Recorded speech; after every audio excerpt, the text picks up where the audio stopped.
Bismillahirrahmanirrahim. Assalamualaikum warahmatullahi wabarakatuh. Perkenalkan, saya Ahmad Hussein dari Sekolah Tinggi Ilmu Ekonomi Makassar Maju. Dalam video kali ini, saya akan membahas tentang realisasi Pancasila untuk tujuan bangsa. Pancasila sebagai sumber dari segala sumber hukum yang berlaku di Indonesia memiliki nilai-nilai yang terkandung di dalamnya yang telah dijelaskan dalam pembukaan Undang-Undang Dasar 1945 sebagai sumber dari keseluruhan politik hukum nasional Indonesia. Berbagai kebijakan hukum di era reformasi secara pasca amandemen UUD 1945 belum mampu mengimplementasikan nilai-nilai fundamental dari Pancasila dan Undang-Undang 1945 yang menumbuhkan rasa kepercayaan yang tinggi terhadap hukum sebagai cerminan adanya kesetaraan dan pelindungan hukum terhadap berbagai perbedaan pandangan, suku, agama, keyakinan, ras, dan budaya yang disertai kualitas kejujuran yang tinggi, saling menghargai, saling menghormati, non-diskriminatif, dan persamaan di hadapan hukum. Dalam kajian filsafat hukum, temuan Noto Nagoro menerangkan bahwa Pancasila adalah sumber dari segala sumber hukum di Indonesia, sekalipun nyata bobot dan latar belakang yang bersifat politis. Pancasila telah dinyatakan dalam GBHN 1983 sebagai satu-satunya asas dalam hidup bermasyarakat dan bernegara. Tercatat ada pula sejumlah naskah tentang Pancasila dalam perspektif suatu agama karena selain unsur-unsur lokal, milik dan ciri khas bangsa Indonesia, diakui adanya unsur universal dalam setiap agama. Tanpa Pancasila, masyarakat nasional kita tidak akan pernah mencapai keukuhan seperti yang kita miliki sekarang ini. Hal ini akan lebih kita sadari jika mengadakan perbandingan dengan keadaan masyarakat nasional di banyak negara yang mencapai kemerdekaan hampir bersamaan waktu dengan kita. Tampaknya Pancasila masih kurang dipahami benar oleh sebagian bangsa Indonesia. Padahal maraknya korupsi, suap, main hakim sendiri, anarkis, sering terjadinya konflik dan perpecahan, dan adanya kesenjangan sosial saat ini kalau diruntut lebih disebabkan belum dipahaminya, dihayatinya, dan diamalkannya Pancasila.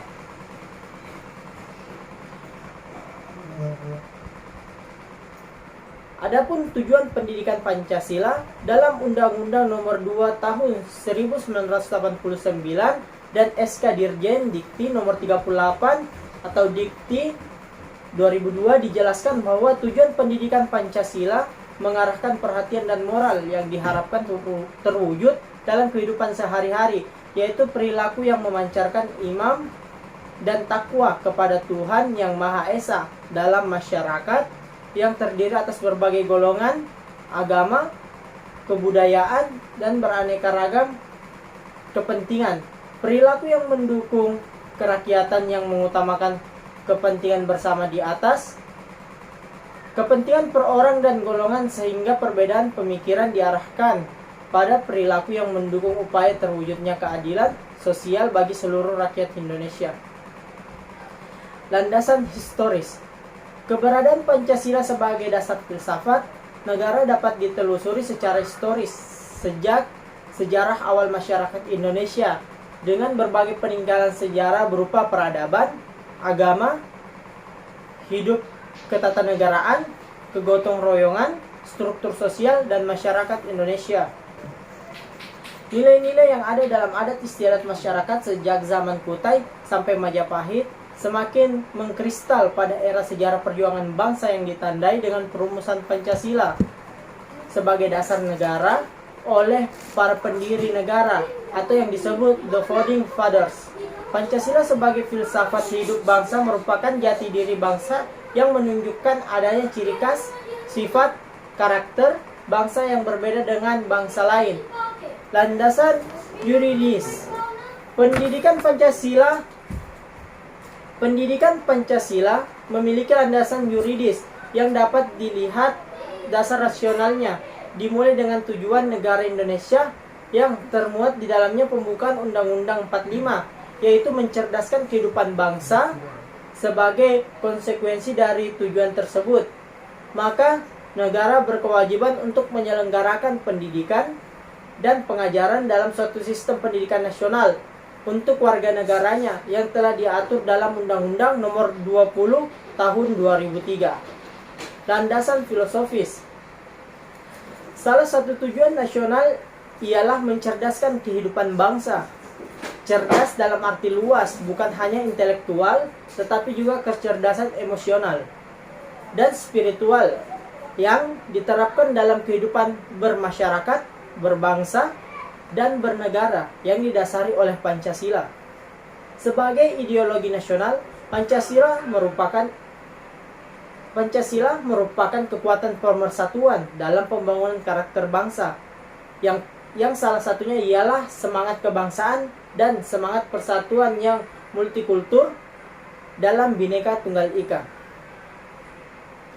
Membangun semangat kebangsaan dalam segala aspek tidak mudah. Ia memerlukan sikap hidup warga negara yang menghargai nilai-nilai demokrasi manusia, keadilan sosial, cinta tanah air, memiliki kesadaran hukum, dan kemampuan bela negara. Nilai-nilai tersebut harus disamai, ditanam, dipupuk, dan dibesarkan secara terencana, teratur, dan terarah pada sebuah lapisan masyarakat agar tumbuh warga negara yang cerdas menghadapi zamannya. Materi selanjutnya, implementasi Pancasila di masyarakat. Pancasila sebagai dasar negara dan landasan bangsa Indonesia dewasa ini dalam zaman reformasi telah menyelamatkan bangsa Indonesia dari ancaman disintegrasi selama lebih dari 50 tahun. Namun, sebaliknya sakralisasi dan penggunaan berlebihan dari ideologi negara dalam format politik Orde Baru yang banyak menuai kritik dan protes terhadap Pancasila. Sejarah implementasi Pancasila memang tidak menunjukkan garis lurus, bukan dalam pengertian kebahasaan substansinya, tetapi dalam konteks implementasinya. Tantangan terhadap Pancasila sebagai kristalisasi pandangan politik berbangsa dan bernegara bukan hanya berasal dari faktor domestik, tetapi juga dunia internasional. Pada zaman reformasi, saat ini mengimplementasikan Pancasila sangat dibutuhkan oleh masyarakat, karena di dalam Pancasila terkandung nilai-nilai luhur bangsa Indonesia sesuai dengan kepribadian bangsa. Selain itu, kini zaman globalisasi begitu cepat negara-negara di seluruh dunia termasuk Indonesia. Gelombang demokratis, hak asasi manusia, neoliberalisme, serta neokonservatisme dan globalisme bahkan telah memasuki cara pandang dan berpikir masyarakat Indonesia. Hal demikian bisa meminggirkan Pancasila dan dapat menghadirkan sistem nilai-nilai idealisme baru yang bertentangan dengan kepribadian bangsa. Implementasi Pancasila dalam kehidupan bermasyarakat pada hakikatnya merupakan suatu realisasi praktis untuk mencapai tujuan bangsa, yaitu persatuan. Adapun pengimplementasian tersebut dirinci dalam berbagai macam bidang, antara lain Polexus Budankam. Implementasi Pancasila dalam bidang politik. Pembangunan dan pengembangan bidang politik harus mendasarkan pada dasar ontologis manusia. Hal ini didasarkan pada kenyataan objektif bahwa manusia adalah sebagai subjek negara. Oleh karena itu, kehidupan politik harus benar-benar merealisasikan tujuan demi harkat dan martabat manusia. 2. Implementasi Pancasila dalam bidang ekonomi. Di dalam dunia ilmu ekonomi terdapat istilah yang kuat yang menang, sehingga lazimnya perkembangan ekonomi mengarah pada persaingan bebas dan jarang mementingkan moralitas kemanusiaan. Hal ini tidak sesuai dengan Pancasila yang lebih tertuju dengan ekonomi kerakyatan, yaitu ekonomi humanistik yang mendasarkan pada tujuan demi kesejahteraan rakyat secara luas. 3. Implementasi Pancasila dalam bidang sosial dan budaya. Dalam pengembangan aspek sosial budaya, hendaknya didasarkan atas sistem nilai yang sesuai dengan nilai budaya yang dimiliki oleh masyarakat tersebut, terutama dalam rangka bangsa Indonesia melakukan reformasi di segala bidang dewasa ini. 4. Implementasi Pancasila dalam bidang pertahanan dan keamanan. Negara pada hakikatnya adalah merupakan suatu masyarakat hukum. Demi tegaknya hak-hak warga negara, maka diperlukan peraturan perundangan negara, baik dalam rangka mengatur ketertiban warga maupun dalam rangka melindungi hak-hak warganya. Pancasila pemersatuan bangsa. Pancasila adalah sumber dari segala sumber hukum di Indonesia. Nilai-nilai yang terkandung di dalamnya telah dijabarkan dalam pembukaan Undang-Undang 1945 sebagai sumber dari keseluruhan politik hukum Indonesia. Pancasila mengandung nilai-nilai dasar yang bersifat tetap, tetapi juga mampu berkembang secara dinamis. Dengan perkataan lain, Pancasila menjadi dasar yang statis, tetapi juga menjadi bintang tuntunan atau likstar dinamis dalam kapasitasnya.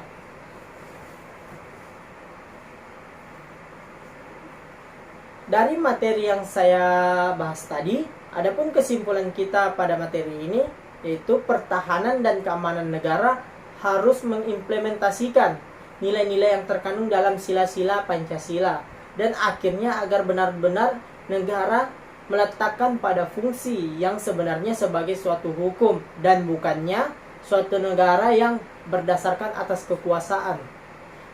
Salah satu peranan Pancasila adalah sebagai sumber dari segala sumber hukum di Indonesia. Nilai-nilai yang terkandung di dalamnya telah dijabarkan dalam pembukaan Undang-Undang Dasar 1945 sebagai sumber dari keseluruhan politik hukum Indonesia. Pancasila merupakan asas atau prinsip hukum yang merupakan sumber nilai dari sumber norma bagi pembentukan hukum derivatnya atau turunnya seperti Undang-Undang Dasar, Undang-Undang, Perpu, Peraturan Pemerintah, Perda, dan seterusnya. Sekian dari saya, kurang lebihnya mohon dimaafkan. Wassalamualaikum warahmatullahi wabarakatuh.